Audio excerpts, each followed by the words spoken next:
দাদা আমি ইন্দোকেম অ্যাগ্রোভেট থেকে আসছিলাম, আপনার নাম? নদীরাম সরকার, নদীরাম সরকার, গ্রাম সাহেবডাঙ্গা। সাহেবডাঙ্গা। আপনি ভূপুষ্টি গোল্ড কিসে দিয়েছেন?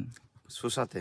শশা জমিতে, এই শশা জমিতে দেওয়া হয়েছে। হুম। তাও তো এখন এই যা রোদের জন্য একটু হলেও গাছটা দেবে। আচ্ছা, টোটাল আপনি মাল দিয়ে ভূপুষ্টি গোল্ড দিয়ে আপনার জমিতে কি পেলেন বা কি দেখতে পাচ্ছেন?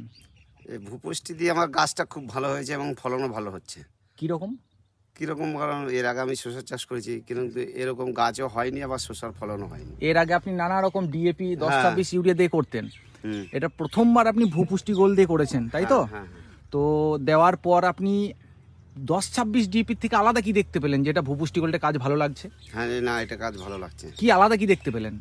আলাদা গাছের গ্রোথ ভালো আছে, গাছের এবং কালার কালার ভালো গাছের আছে, ডগাও ছুটছে, ডগাও ছুটছে এবং ফলনও ভালো।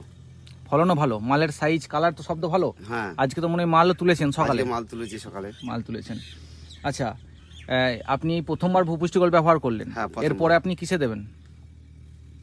এরপর আবার শসা লাগাবো, আবার শসাতে দেবো, শসাতে তারপর দেবেন। সামনে আলু চাষ আছে, আলুতেও দেবেন। আলুতে দেবো।